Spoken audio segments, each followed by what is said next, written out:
चलो भाई देखो, आप अपने आप को सामाजिक कार्यकर्ता कहते हैं, क्यों छोड़ा नहीं जा दलितों के लिए आप लगातार काम जो कर करेगा रहे हैं। उसको छोड़ा नहीं जा सकता है। नहीं, अरे सर अभी आप और मैं बात कर रहे हैं ना। दोस्तों, चंद्रशेखर आजाद के आपने बहुत सारे वीडियो देखे होंगे। आए दिन वो हिंदुओं के खिलाफ कुछ न कुछ प्रोपेगेंडा और बयानबाजी करता ही रहता है। अपनी नई नवेली पार्टी को ये ऐसा बताता है जैसे ये राष्ट्रीय पार्टी हो, और जिस तरह से ये डिबेटों में अपनी भाषा का इस्तेमाल करता है, लोग अब इसे जान गए हैं। आज के वीडियो में रूबिका लियाकत ने केवल एक ही सवाल पूछा था और एक ही सवाल ने इसकी बोलती बंद कर दी थी, और ये बंदा सवाल से इधर उधर भागने लगा था। वीडियो में आपको इसकी असलियत के साथ साथ इसकी इंसल्ट भी देखने मिलेगी, जो ये अपनी भाषा शैली के कारण हर डिबेट में करवाता रहता है। और एक डिबेट में तो ये डिबेट छोड़कर ही भाग गया था। वीडियो बहुत ही मज़ेदार होने वाला है, तो वीडियो को अंत तक ज़रूर देखें और अपनी राय कमेंट में ज़रूर लिखें।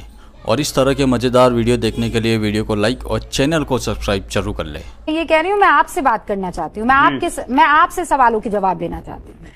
तो आप कह रहे हैं आप सामाजिक कार्यकर्ता हैं, आप ये कह रहे हैं कि आप दलितों का उत्थान करने के लिए यहाँ पर हैं, और इसीलिए आपने एक राजनीतिक पार्टी बनाई है।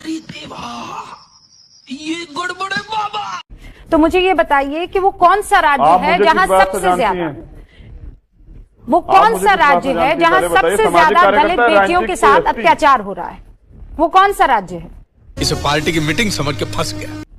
आंकड़ों के हिसाब से बताइए, कौन सा राज्य है जहाँ सबसे ज्यादा दलित बच्चियों के साथ अत्याचार हो रहा है? कौन सा राज्य ऐसा जिसमें नहीं हो रहा है? कौन सा राज्य है जहाँ सबसे ज्यादा हो रहा है? मेरा सवाल सुनिए ना। मैं पूछ रहा हूँ, आप आंकड़े सिर्फ वो देखती हैं जो FIR दर्ज होती है। कौन सा राज्य है जहां दलित बच्चियों के साथ सबसे ज्यादा अत्याचार हो रहा है? NCRB के 2019 के आंकड़े मुझे याद है, आप बताइए। अच्छा, आपका सवाल हो गया तो जवाब दूं?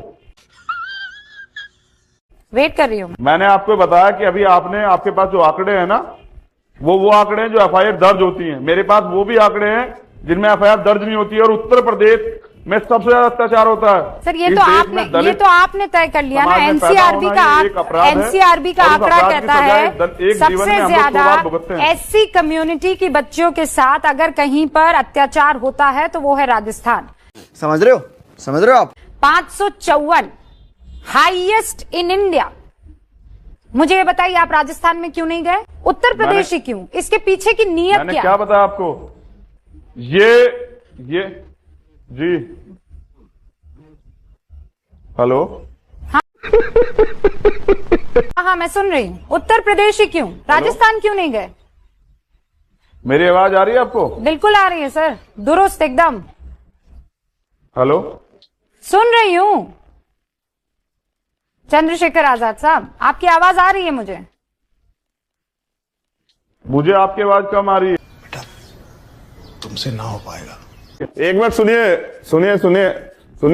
मैं यहाँ इस पैनल में बैठने नहीं आया। इस पैनल में बिठाइएगा जिस दिन यहाँ अमित शाह बैठा हो, जिस दिन यहाँ बीजेपी का राष्ट्रीय अध्यक्ष बैठा हो, उस दिन बिठाइएगा पैनल में। समझ रहे हैं? बस हवा निकल गई। आप इस लेवल की बात कर रहे हैं।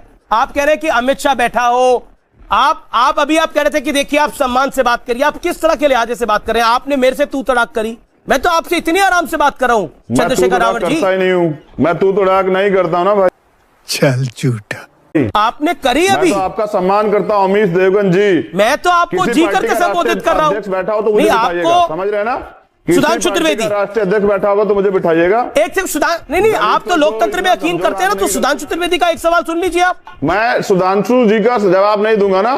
बस हवा निकल गई। मैं जवाब दूंगा तुम्हारे सवालों का, और अगर तुम्हें जवाब चाहिए सुधांशु जी को तो फिर मेरे प्रवक्ता को बुला लो। हम एक सम्मान रखते हैं और उस सम्मान को जो है हम किसी को छेड़ने नहीं देते। समझ रहे हो? सम्मान इसमें सम्मान कैसे कम हो जाएगा? मैं जानना चाहता हूं सम्मान की, आप सम्मान की परिभाषा ही मुझे बताइए क्या है? आपने कैमरा ऑफ करवा दिया। मैं तो सम्मान की परिभाषा ही समझ रहा था। कैमरा काट के रखिए विंडो में, और मैं चाहता हूं कि एक बार कैमरा ऑन करा जाए, दोबारा कैमरा ऑन करा जाए। चंद्रशेखर जी, अगर आपको मेरी आवाज आ रही है, आप सुधांशु जी से मत बात करिए, सवालों का जवाब मत दीजिए, लेकिन मेरे एक सवाल का जवाब दीजिए। क्यों छोड़ के जा रहे हैं आप कार्यक्रम? मैं एक सीमा तक जो है अधिकार देता हूं, मेरे संवैधानिक अधिकार है उनकी। नहीं, बिल्कुल आपके संवैधानिक अधिकार है, तो मेरे को भी संविधान ने अधिकार दिया सवाल पूछने का। बात तो सही है। मैं आपसे पूछ रहा हूं कि आप बलरामपुर क्यों नहीं गए? स्वयं बोल रहे हैं कि हमारा कोई विधायक नहीं, सांसद नहीं, फिर भी बराबरी उस पार्टी से है। क्यों? अरे सहयोग तो इनसे मिलने के लिए जब प्रियंका गांधी जी चली गई ना, मुख्य विपक्षी दल तो उनको लगता है कि हम तो बहुत बड़े हो गए। सभी पार्टियों का सम्मान है, पर भारत में कई हजार पॉलिटिकल पार्टीज हैं जो गठित हैं। और अभी इन्होंने एक बात कही, तो मैं एक बात कहना चाहता हूं। इन्होंने कहा भीम आर्मी एक सोच है। यही नहीं, अभी और सुनिए। सोच है, मैंने माना। अगर ये कहते दलितों के लिए बंगापुर का तो प्रश्न आपने किया, ये क्यों नहीं आप तक कभी बोले कि जम्मू कश्मीर में वाल्मीकि समाज को उसका अधिकार मिलना चाहिए, उसे क्यों पैतृक व्यवसाय में थोपा जा रहा है? इसी उत्तर प्रदेश में अखिलेश यादव की सरकार ने दलितों का रिजर्वेशन इन प्रमोशन समाप्त कर दिया। इन्होंने कोई आंदोलन किया। ये हुई ना बात। पहला सवाल Chandrashekhar Azad, rapid fire round में कांशीराम का सही उत्तराधिकारी कौन है? चंद्रशेखर आजाद। बहुत बढ़िया। दलितों का सबसे बड़ा नेता इस देश में कौन है? देखो दलित ये कंफ्यूजन अब फंस गए। देखो मैं फिर कह रहा हूँ ना, अच्छा फिर मैं अरे इसीलिए रैपिड फायर नहीं नहीं, मोदी जी को क्या मैं उन्हीं की जाति का नेता कहूँ क्या, या अमित शाह जी को उन्हीं की जाति का नेता कहूँ क्या? बेशर्मो शर्म करो शर्म। अब कब इसको, इस चरित्र को कब बदलने वाले बताओ मानक भाई। मैं समझ गया। ओके, सवाल के जवाब में आपने मुझसे सवाल पूछ लिया। हाँ। ठीक है, डन। दलितों की सबसे हितैषी पार्टी कौन सी है? फिर दलितों की पार्टी, दलितों का ही नेता। नहीं, मैं दलितों का पूछूंगा क्योंकि आप ही खुद कहते हैं दलितों की आवाज कोई नहीं उठाता, मैं उठाऊंगा। ये हुई ना बात। दलितों की सबसे हितैषी पार्टी कौन सी है? आजाद समाज पार्टी। सामाजिक संगठन भीम आर्मी। दलितों की सबसे विरोधी पार्टी कौन सी है? भारतीय जनता पार्टी। बहुत बढ़िया। यूपी का बेस्ट सीएम अब तक का किसे मानते हैं? माननीय बहन जी को। मायावती। यस। योगी जी को 10 में से कितने नंबर देंगे? माइनस। जली ना, तेरी भी जली। तो लोकतंत्र की और संविधान की इज्जत करता हूँ, वकील हूँ, बिल्कुल संवैधानिक पद पे हूँ, अपने पद की गरिमा का ध्यान रखता हूँ। तो आपको भी विश्वास होगा कि लोकतंत्र है। आप खुद कहते हैं कि बाबा साहब ने मुझको यह अधिकार दिया है। आप लगातार ये बात कहते हैं कि बाबा साहब ने ये अधिकार मुझे दिया है कि मैं वोट डाल सकूं, मैं अपने तो उस अधिकार को लूटा जा रहा है। तो अब आप 27 के देखेंगे, इस 9 में आपको कोई उम्मीद नहीं। आपने कहा अभी लिखवा लो मुझसे नतीजे 23। मैं तो अच्छा, मैं जब इसे परिणाम आएगा आप देख लेना। अच्छा मैं आप फिर कह रहा, अब आखिरी 2 घंटे आप देखना, मेरी बात को ऑन रिकॉर्ड कह रहा हूँ, मगर 5 ही बजे तक तो वोटिंग है। संविधान के अनुच्छेद 44 पे इसका जिक्र है, तो आप संविधान को अगर मानते हैं तो इस पर हामी क्यों नहीं? लेकिन आप बताओ, इसकी राह में सबसे बड़ा रोड़ा तो बीजेपी है। वो कहाँ मानते हैं कॉन्स्टिट्यूशन को? वो तो कोशिश कर रहे हैं कॉन्स्टिट्यूशन खत्म कर दें। तिरंगे को उन्होंने माना। विपक्ष कहाँ है फिर इसमें? विपक्ष क्यों नहीं आवाज अपनी प्रमुख करता है? देखो विपक्ष जितनी हो सकता है कर रहा है, और आप लोगों को बहुत धन्यवाद कि आप विपक्ष की आवाज उठा देते। क्या आपकी पार्टी भी नफा नुकसान देखकर आगे बढ़ती है? कभी नहीं बढ़ती। चल झूठा।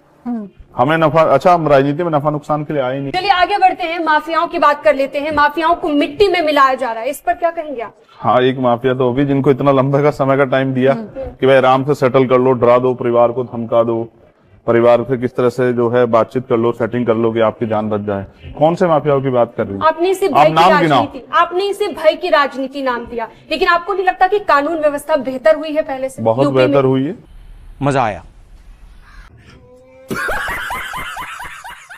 तो दोस्तों देखा, यहाँ पे इसका कहना ये था कि सामने अगर अमित शाह हो तो ही मैं जवाब दूंगा, यानी कि अपने आप को ये इस लेवल का समझता है। हालांकि आप इसके बारे में क्या सोचते हैं मुझे कमेंट में ज़रूर लिखें, और अगर वीडियो पसंद आया हो तो वीडियो को लाइक और चैनल को सब्सक्राइब करना बिल्कुल ना भूलें, और नोटिफिकेशन बिल को भी ऑन ज़रूर कर लें ताकि मेरे आने वाली वीडियो आपको मिलती रहे। जय हिंद।